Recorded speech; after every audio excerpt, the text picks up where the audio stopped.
Salutations à tous et à toutes.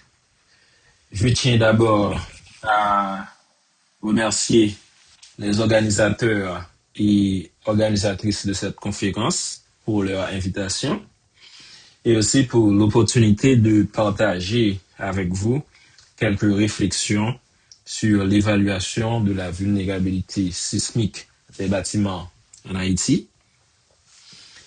Alors, avant de commencer, je m'appelle Marc-Ancy Laguerre, je suis chercheur postdoctoral en matière de génie parasismique à Rice University. Et aujourd'hui, je suis particulièrement content de vous présenter comment les données de reconnaissance post-sismique et les simulations par éléments finis peuvent être utilisées pour mieux comprendre et prédire la vulnérabilité des bâtiments face au séisme.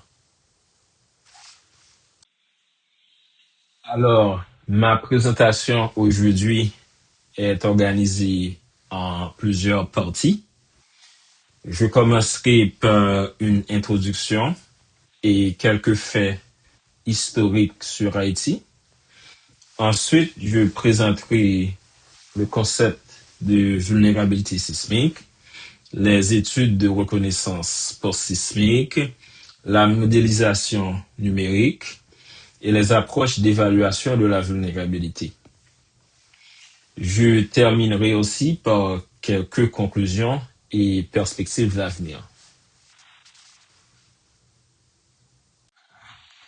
Alors, comme introduction, vous le connaissez déjà peut-être, en février 2023, deux séismes majeurs le même jour ont frappé le sud-est de la Turquie et aussi le nord de la Syrie.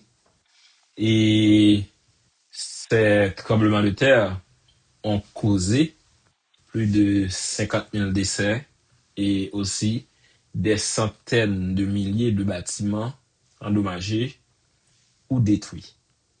Alors, cela a mis en évidence aussi la vulnérabilité des bâtiments existants en Turquie.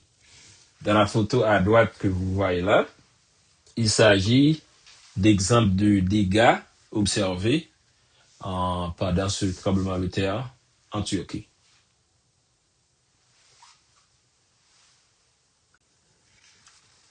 Oui, après la Turquie, il y a récemment le cas de Venezuela, où en juin 2026, cette année, deux puissants séismes ont frappé le Venezuela et ont causé jusqu'à date plus de 4000 décès et près de 17 000 blessés. Et en plus de ça, ces séismes ont laissé des dizaines de milliers de personnes sans abri. Alors, ce qui est important à comprendre, c'est que cette catastrophe a mis en évidence qu'on connaissait déjà, c'est la vulnérabilité des bâtiments existants dans beaucoup de régions à travers la planète et aussi les défis liés à la préparation sismique. Dans ces photos à droite, vous pouvez voir des exemples de dégâts observés au Venezuela lors du tremblement de terre de 2026. Alors, ce qu'il faut comprendre, c'est que il y a toujours beaucoup de défis à relever dans le domaine du génie parasismique, pendant que c'est plus facile de faire la conception de nouveaux bâtiments, mais les bâtiments existants, il faut aussi penser à les renforcer et comme ça, nous pouvons avoir, disons, moins de dégâts lors de futurs tremblements de terre.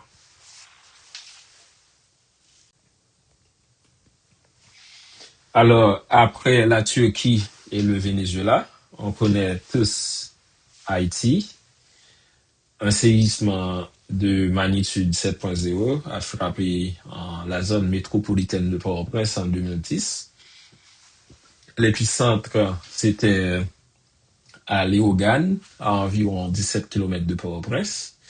Et cela a causé l'effondrement d'environ 105 000 bâtiments résidentiels et plus de 217 000 décès et environ 300 000 blessés. Donc, ce bilan était lourd et moins lourd que le bilan du séisme de 2021 qui a causé plus de 2000 décès et près de 12 000 blessés. Alors, ce qu'il faut comprendre entre ces deux tremblements de terre, c'est qu'en 2010, l'épicentre s'était à Léogane, c'est-à-dire dans une zone où la population est plus dense, il y a beaucoup plus de bâtiments, tandis que en 2021, l'épicentre c'était à Petit Trou de Nip et disons, la densité de population est moindre, donc ce qui a fait qu'il y avait 2000 décès et 12 000 blessés. Quoique 2000 décès, c'est moins lourd que 217 000 décès, mais c'est malgré tout inquiétant d'avoir 2000 décès pendant un tremblement de terre et 12 000 blessés. Ceci étant dit, c'est pas, disons, un bilan satisfaisant. Il y a toujours un effort à faire dans ce cas pour Haïti pour, disons, améliorer la performance sismique de nos constructions. Dans dans les photos que vous voyez à droite, il s'agit d'exemples de dégâts observés lors du séisme de janvier 2010 en Haïti. Donc on peut voir clairement c'était très catastrophique et ces mêmes types de dégâts ont aussi été observés lors du tremblement de terre de 2021.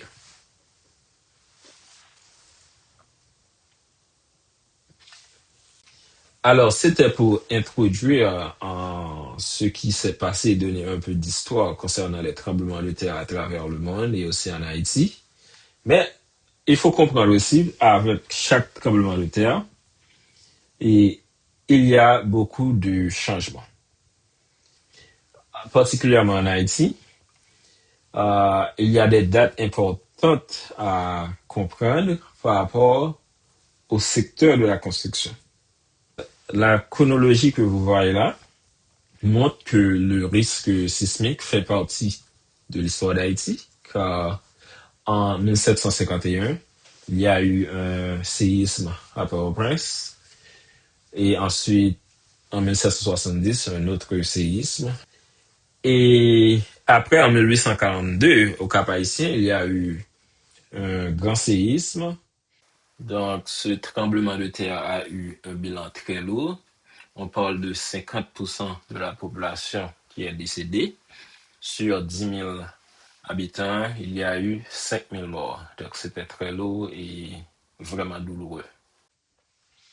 Et des dates aussi importantes, c'est à travers la construction. En 1914, il y a eu la première utilisation du béton armé à travers la cathédrale de Port-au-Prince. Et ensuite, une autre date importante, c'est l'interdiction des constructions en bois en 1925. Donc, pourquoi? Parce que à cette époque, on craignait beaucoup les incendies et aussi les cyclones. Comme vous le savez, chaque année, le risque d'avoir des cyclones est beaucoup plus élevé que les tremblements de terre.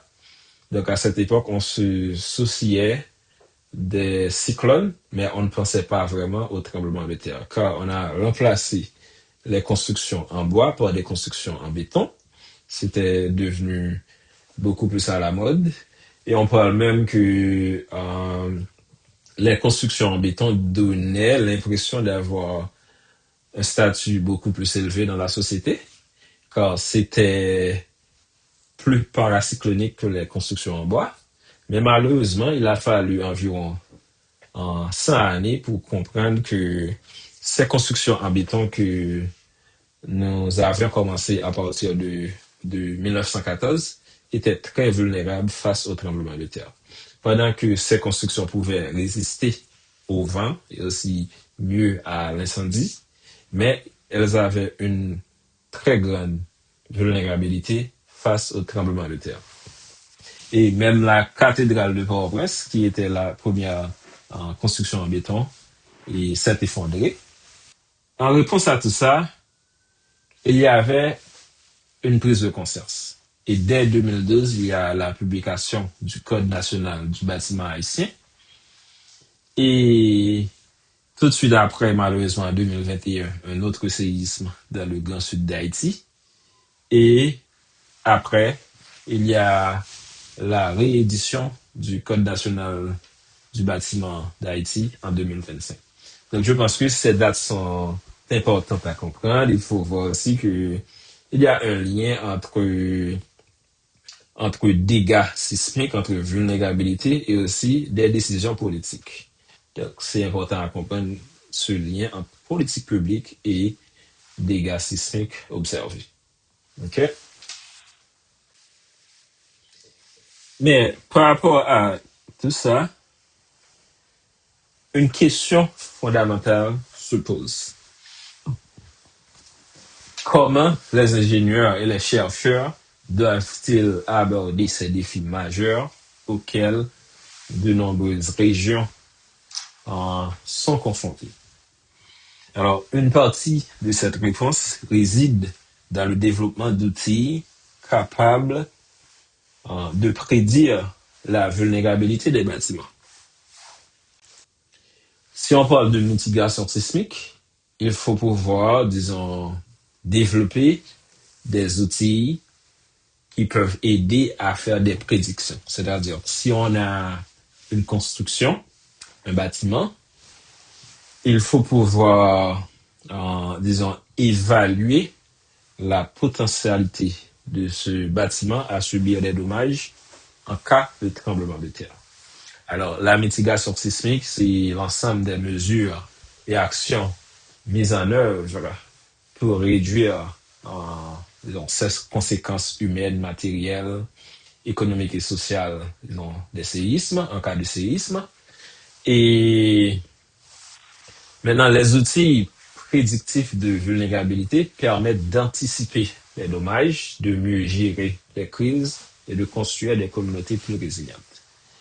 Alors, il faut comprendre aussi que, à l'état actuel des recherches ou bien des bonnes pratiques en ingénierie, le développement d'outils prédictifs repose sur la modélisation du comportement des bâtiments et cette modélisation peut être basée sur, disons, la méthode des éléments finis et aussi les essais expérimentaux en laboratoire, ce qui est beaucoup plus cher, et aussi les données empiriques de dommages observés après le séisme.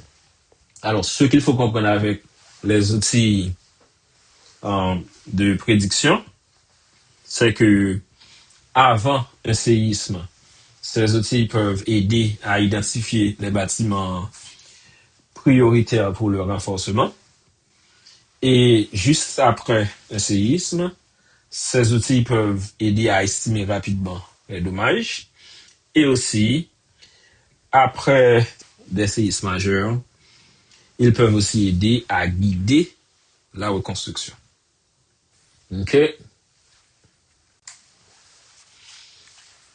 Maintenant, parlons un peu de ce qu'on entend par vulnérabilité sismique. Alors, par définition, la vulnérabilité sismique désigne la potentialité d'un bâtiment à subir des dommages en cas de tremblement de terre. Alors, plusieurs facteurs peuvent affecter ou bien peuvent influencer la vulnérabilité et ces facteurs que je vais citer là ne sont pas exhaustifs, mais importants quand même pour comprendre la vulnérabilité. Il s'agit d'abord de la mauvaise qualité des matériaux de construction, ensuite irrégularité architecturale, absence de contreventement. Comme vous le savez, un système de contreventement, c'est un ensemble d'éléments constructifs destinés à reprendre les sollicitations horizontales. Maintenant, s'il n'y a pas de système de contreventement, eh bien, puisque un tremblement de terre agit, entre autres, comme une force horizontale, eh bien, il n'y aura pas d'élément qui va permettent à la construction de résister. Ensuite, il y a les poteaux minces et peu ductiles, la maçonnerie non armée et aussi les effets de site et amplification locale. Par exemple, pour parler un petit peu plus d'effets de site, une couche de terrain meuble en surface peut amplifier de manière significative les secousses sismiques. Là maintenant, cette photo que vous voyez, il s'agit de dégâts observés dans la ville de Mexico. Eh bien, pourquoi? Cette ville est construite en partie sur les anciens défauts de lac. Et ces dépôts constituent un sol qui est mou. Et les sols mous ont la capacité d'amplifier considérablement les mouvements sismiques. On avait observé des bâtiments situés à une grande distance de l'épicentre ont subi des dommages sévères car les conditions locales ont été défavorables. Donc, c'est pourquoi, pour avoir une construction qui peut résister face au tremblement de terre, non seulement qu'il faut penser à l'aspect de dimensionnement parasismique, mais il faut aussi penser au sol sur lequel on va placer le bâtiment. OK. Maintenant, parlons un petit peu de études de reconnaissance sismique en Haïti après le tremblement de terre de 2010. Eh bien, l'organisation américaine Earthquake Engineering Research Institute, qui a reconnu dans le domaine du génie parasismique et aussi de la réduction du risque, a sorti un numéro spécial dans sa revue scientifique. Et ce numéro regroupe plusieurs articles autour des études de reconnaissance sismique en Haïti. Il s'agit, disons, beaucoup d'articles réunissant des recherches multidisciplinaires sur les aspects sismologiques, géotechniques, structuraux et sociaux liés à la catastrophe du 2 janvier 2010 en Haïti. Alors, il y a environ 6 articles qui parlent d'aspects sismologiques et géotechniques, ensuite 12 qui parlent de dommages aux bâtiments et aux infrastructures, ensuite environ 5 articles qui parlent d'impact social et réponse, logement temporaire et reconstruction post-sismique. Il y avait une grande catastrophe pendant ce tremblement de terre, mais il y a quand même beaucoup de recherches qui ont été réalisées après cette catastrophe. Et ces articles sont là et ces articles constituent disons, une banque d'informations pouvant être utilisées par étudiants et aussi professionnels dans l'ingénierie en Haïti pour pouvoir mieux comprendre les constructions en Haïti.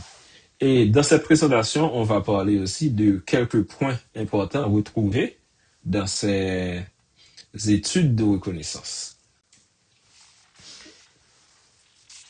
D'abord, il s'agit de la qualité du béton utilisé en Haïti. Comme vous le voyez là maintenant, un béton est en train d'être fabriqué par des techniciens, mais il n'y a pas vraiment de contrôle de qualité.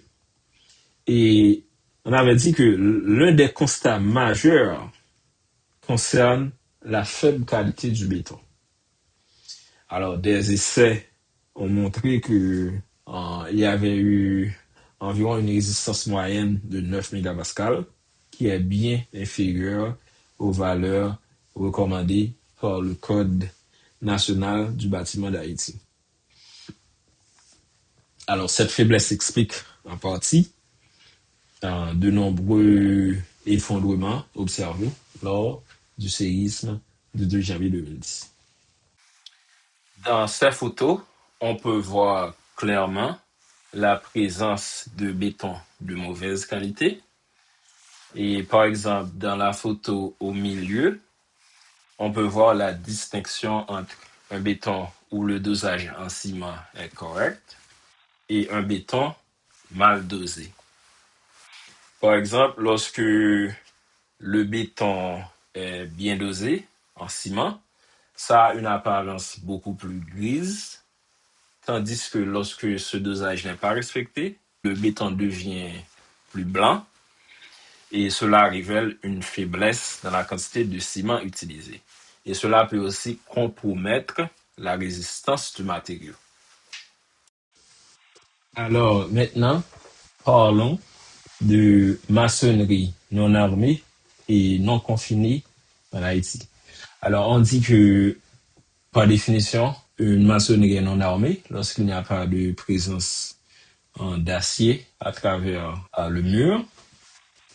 Et la maçonnerie confinée, quant à elle, c'est un système structural dans lequel les murs en maçonnerie sont construits en premier, puis confinés par des éléments en béton armé.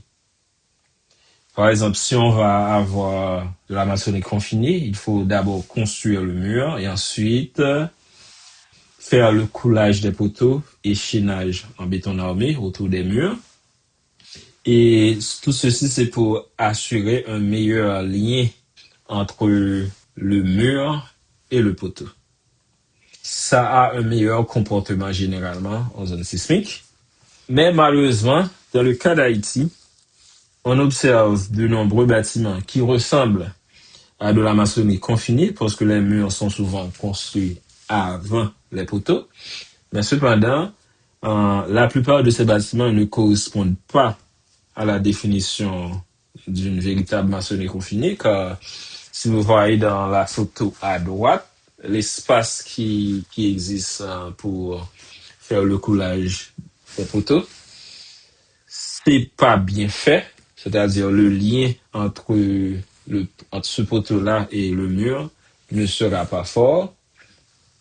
Et c'est comme, disons, le système où l'on fait le poteau en premier et mettre des murs de remplissage en maçonnerie. C'est comme la même chose car le lien entre le poteau ici là et le mur ne sera pas bien assuré.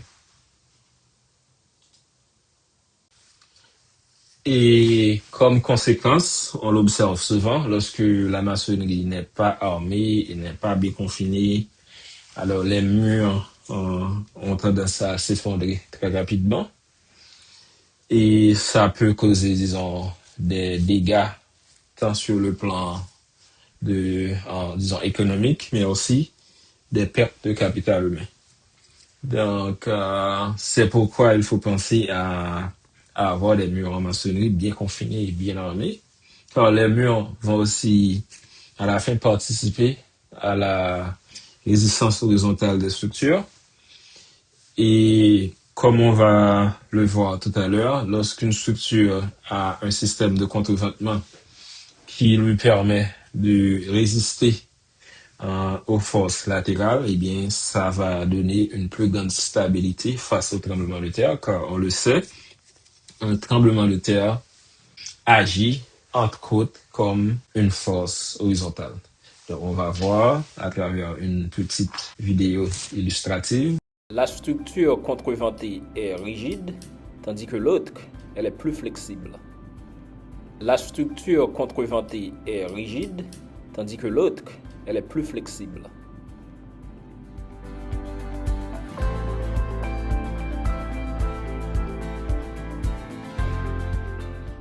Comme vous pouvez le voir, la structure non contreventée a beaucoup de déformations, tandis que l'autre structure reste plus stable. En continuant à vibrer, à la fin, la structure non contreventée s'est effondrée.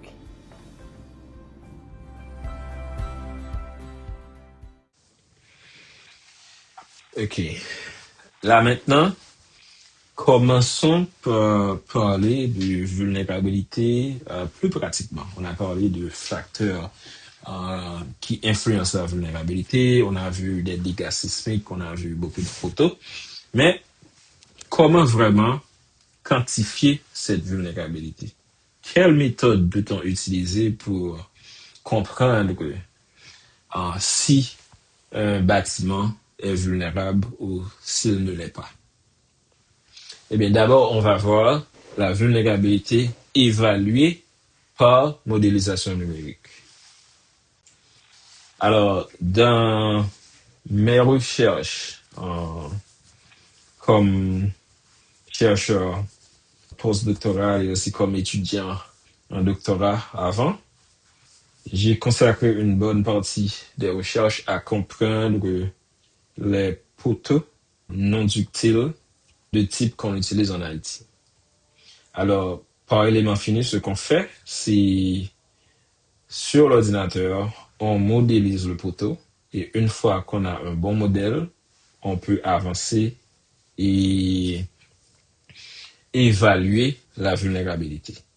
Comme vous le savez, la vulnérabilité, c'est la potentialité des constructions ou bien d'un élément de la construction à subir des dommages. Après avoir modélisé le poteau, on applique une force verticale constante et ensuite une force horizontale alternée. Tout ceci, c'est pour simuler l'effet des tremblements de terre. Donc, une fois qu'on le fait ainsi, on peut générer des courbes hystérétiques qui donnent le cisaillement développé dans le poteau en fonction des déplacements. Il y a une force horizontale alternée, donc c'est un déplacement. À chaque point dans ce déplacement va correspondre une quantité de résistance au cisaillement. Et pour mettre tout ensemble, on fait la courbe hystérétique qui donne la résistance en fonction du déplacement. Maintenant, le problème parfois avec les modèles numériques, c'est pas encore valide. Par exemple, si on modélise notre poteau au laboratoire physiquement, le résultat sera valide, mais pour les modèles numériques, il faut quand même penser à d'autres étapes pour valider. Par exemple, dans le cas d'Haïti, ce que j'ai fait, j'ai pris des poteaux qui sont similaires à Haïti et des tests qui ont été effectués quelque part à travers le monde, qui ont les mêmes, disons, les poteaux qui ont les mêmes caractéristiques. Et je fais la comparaison avec les résultats de mon modèle numérique. Et comme on le voit dans cette figure-là, c'est la courbe 10 Cérès. En orange, c'est le modèle par élément fini. Et en bleu, c'est les résultats issus du test au laboratoire. Et on peut voir que le résultat numérique est assez proche du résultat expérimental. Et même après la courbe hystérétique, il y a aussi la fissuration. J'ai comparé la fissuration du modèle numérique et aussi celle dans le modèle expérimental. Et on voit que les fissures sont assez semblables dans les deux modèles. Et ça, il s'agissait, disons, de simulation pour un joint, c'est-à-dire c'est la base du poteau qui est modélisée. Mais une fois qu'on a ces résultats, on peut passer à un autre modèle pour représenter tout le bâtiment. C'est un modèle 2D en deux dimensions, c'est-à-dire c'est les poteaux et les poutres qui sont modélisés. Avec ce modèle, on peut, disons, évaluer le comportement sismique du bâtiment face à un vrai tremblement de terre. Maintenant, parlons de vulnérabilité évaluée avec des données de reconnaissance sismique à travers des courbes de fragilité.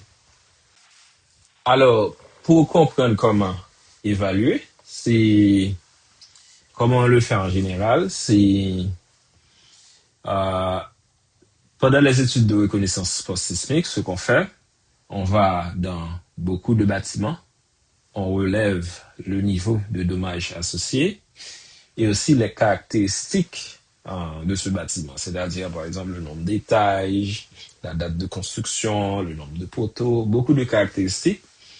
Et cela va constituer une base de données. Et on peut même, en parallèle, obtenir l'intensité de tremblement de terre dans chaque bâtiment. Par exemple, si on a les coordonnées géographiques de chacun des bâtiments, on peut aller sur un sheet map et extraire l'intensité de tremblement de terre sur ce bâtiment en particulier. Et si on fait ça, par exemple, pour 2000, 3000, 5000, 50 000 bâtiments, on peut avoir une base de données assez intéressante pour étudier la vulnérabilité. Et dans mes recherches, j'avais réalisé aussi des courbes de fragilité empiriques et avec des données issues de reconnaissance post-sismique. Qu'est-ce que c'est une courbe de fragilité? Eh bien, les courbes de fragilité permettent d'estimer la probabilité qu'une structure atteigne ou dépasse un certain niveau de dommage pour une intensité sismique donnée. Donc, c'est important à avoir que pour pouvoir vraiment comprendre pour une classe de construction ou bien dans un pays en général, il faut avoir des courbes de fragilité, c'est-à-dire des courbes qui permettent de comprendre que pour une intensité donnée de tremblement de terre, ce sera quoi la probabilité d'avoir des défaillances, c'est-à-dire des probabilités d'avoir, par exemple, des dégâts mineurs, des dégâts modérés, ou bien des dégâts sévères, ou bien effondrement. C'est pourquoi j'ai développé cette coupe de fragilité pour Haïti. Et par exemple, comme je l'ai dit, elles sont indispensables pour la modélisation du risque à grande échelle et dans les contextes urbains ou régionaux. Par exemple, j'ai développé ces courbes pour chaque classe de construction. C'est-à-dire, il y a les constructions en béton armé, les maçonneries confinées, maçonnerie renforcée, et ensuite maçonnerie non renforcée.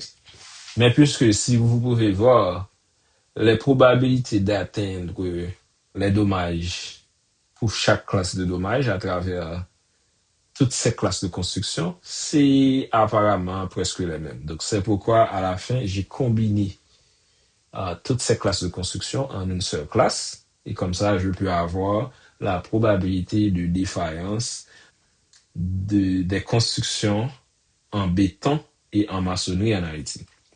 OK? Mais après les courbes de fragilité, on peut aussi étudier la vulnérabilité par des méthodes d'apprentissage automatique.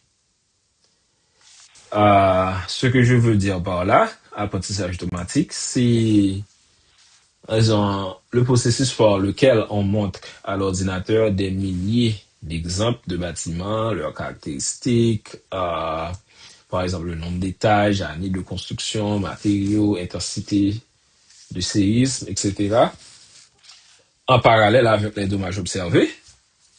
Et les méthodes d'apprentissage automatique vont apprendre les relations entre ces informations et ensuite, elles peuvent prédire la vulnérabilité d'un bâtiment qu'il n'a jamais vu auparavant. Par exemple, ça, c'est des données issues de reconnaissance post-sismique en Haïti que j'utilise pour essayer de développer des outils d'apprentissage automatique. Par exemple, dans la première colonne, on peut avoir l'accélération du sol de 0,62 G.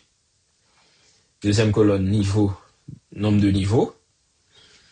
Ensuite, troisième colonne, indice de priorité. Ça a rapport avec la concentration de murs et de poteaux dans le bâtiment. Autant que l'indice de priorité est élevé, autant que l'on peut s'attendre à avoir moins de dommages. Et ensuite, dans cette base de données, on a la présence ou absence de colonnes captives. Et en plus de toutes ces caractéristiques pour la construction, on a relevé aussi les dégâts observés dans les parties en béton armé et aussi dans les murs en maçonnerie.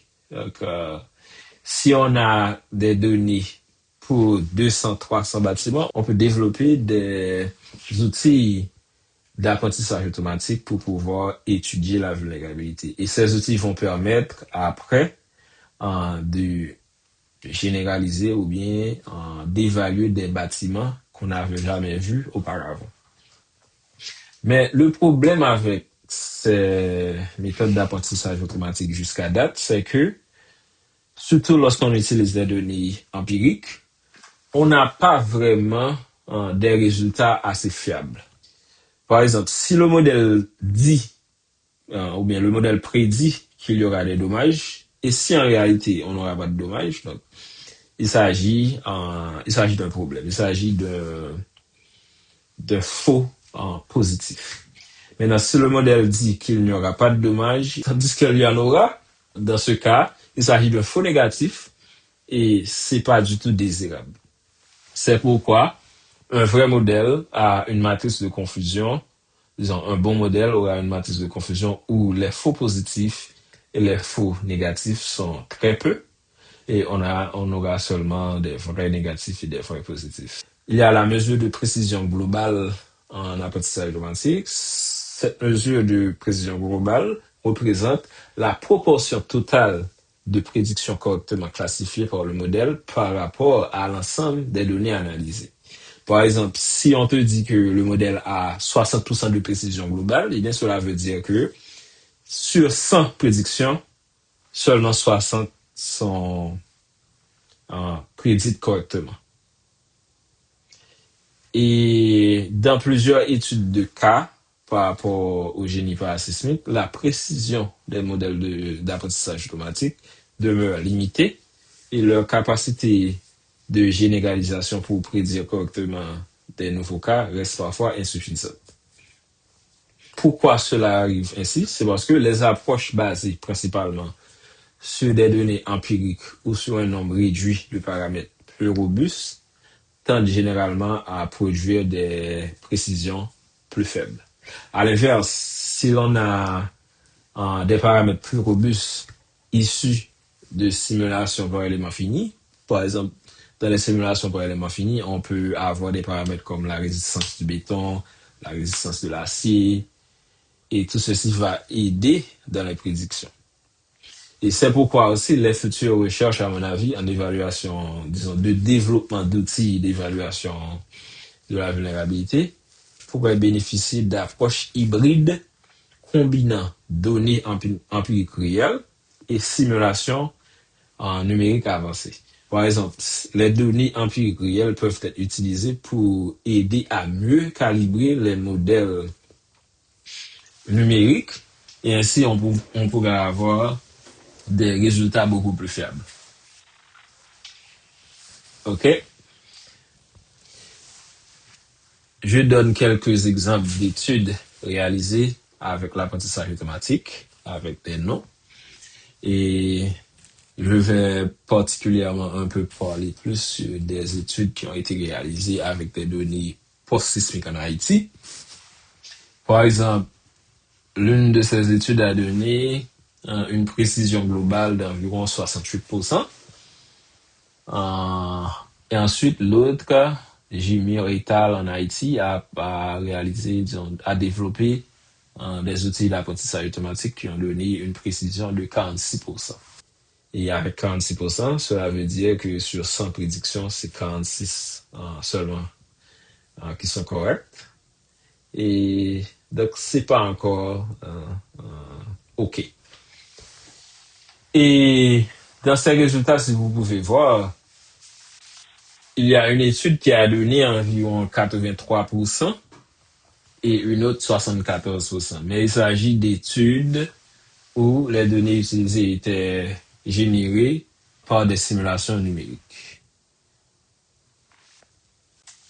OK? Ça, je donne quelques références par rapport à des études sur l'apprentissage automatique concernant la construction en Haïti. Et maintenant, comme conclusion, on peut dire que l'intelligence artificielle offre un cadre puissant pour prédire les niveaux de dommages sismiques à partir de données structurelles et sismiques détaillées. Les modèles utilisant des paramètres structuraux plus robustes et des données issues de simulations numériques avancées tendent à offrir de meilleures performances prédictives. et aussi la combinaison des données empiriques et des simulations numériques pourrait améliorer la fiabilité des futures évaluations sismiques. Les futures recherches, à mon avis, devraient viser le développement de bases de données post-sismiques plus complètes et modèles mieux adaptés au contexte des pays en développement comme Haïti. Alors ça, c'est quelques références. Et ensuite, je vous dis merci de votre attention.